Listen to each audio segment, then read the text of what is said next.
Salut à tous et bienvenue sur la chaîne Ice Reptile. Alors aujourd'hui une nouvelle vidéo sur le Morelia viridis de Stéphane. Donc un spécimen Jayapura. Alors par contre on rencontre quelques problèmes parce que malheureusement il était parasité.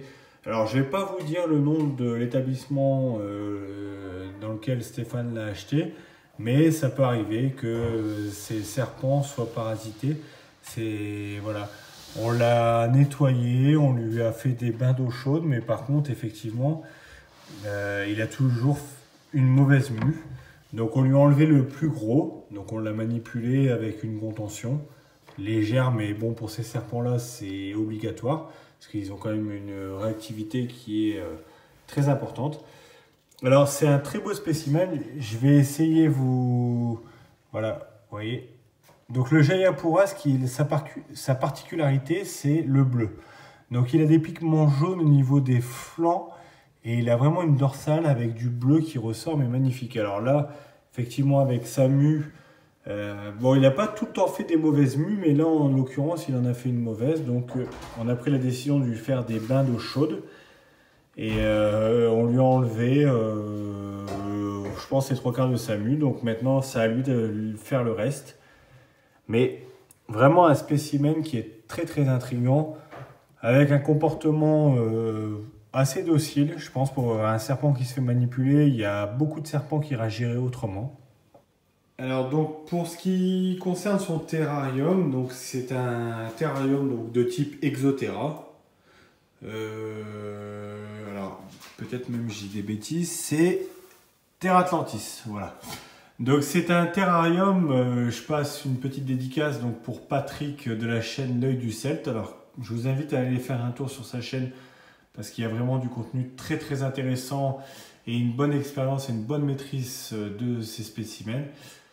Donc c'est un terrarium, donc comme vous pouvez voir à l'intérieur, donc il y a du liège pour tout ce qui est isolation, parce qu'il faut savoir que les Morelia viridis sont très sujets aux problèmes pulmonaires, un courant d'air et vous pouvez avoir une stomatite, un problème au niveau des poumons. Donc là, on voit que le viridis, il a été remis dans son terrarium et il recherche sa branche. Alors attendez, je vais essayer de vous zoomer dessus. Voilà. Donc vous voyez, le réflexe est toujours de se percher. Donc au-dessus, il y a des aérations. Donc comme sur les Exoterra, sur les Terra Atlantis, c'est une vitre. Alors comme sur tous les Exoterra ou Terra Atlantis, ce sont des plafond en grillage pour un maximum d'aération. Sauf que les Morelia viridis sont quand même très fragiles au niveau des courants d'air. Donc celui-ci donc il y a une plaque de bois qui a été mise au-dessus pour minimiser, donc on voit les aérations, et le tapis chauffant a été mis juste ici pour pouvoir permettre au Morelia, donc sur sa branche la plus haute, d'avoir le point le plus chaud et d'avoir une deuxième branche en dessous, ce qui lui permet de réguler sa température. Donc là, il est reparti pour se lever. Donc vous voyez, c'est un terrarium quand même très simple, mais efficace. Donc vous avez des plantes artificielles, donc ici et ici. Une grande gamelle d'eau parce que ça a besoin d'une hygrométrie quand même assez importante dans le fait que ça soit élevé de méthode humide. Après, il y a certaines personnes qui font des méthodes sèches, mais là, en l'occurrence, sur ce spécimen, la mue est plutôt compliquée, donc on préfère mettre une méthode humide. Vous voyez, le réflexe qu'il a, c'est vraiment de se lever. Donc on voit, il va revenir sur sa branche et il va rester au point plus chaud. Donc là, il a quand même été lavé à l'eau chaude. Je ne sais pas si vous voyez bien, mais voilà, je vous fais un zoom. Sa queue préhensile, donc c'est avec celle-ci qu'il attire ses proies dans la nature.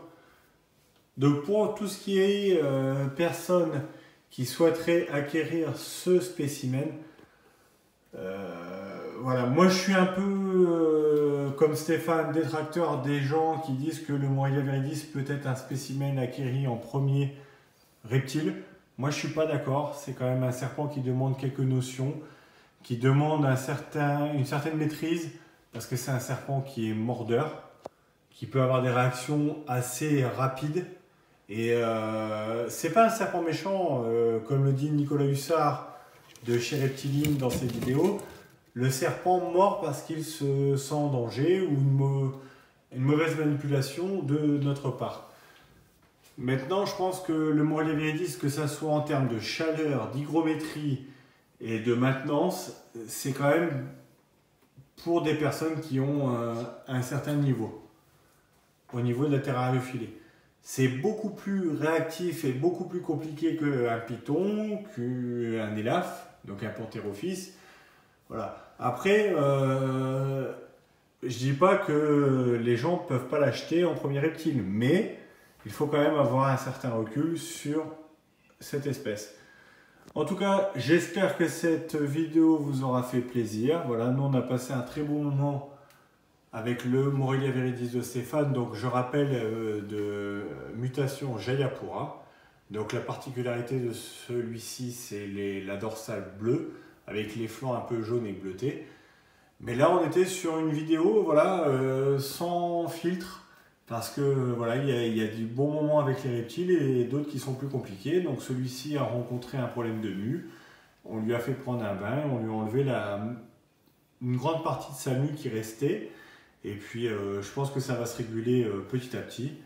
En tout cas, n'hésitez pas à nous laisser un petit commentaire. Et puis si vous avez des problématiques à nous demander, on sera très ravis de vous renseigner. Je vous dis à bientôt. Allez, salut!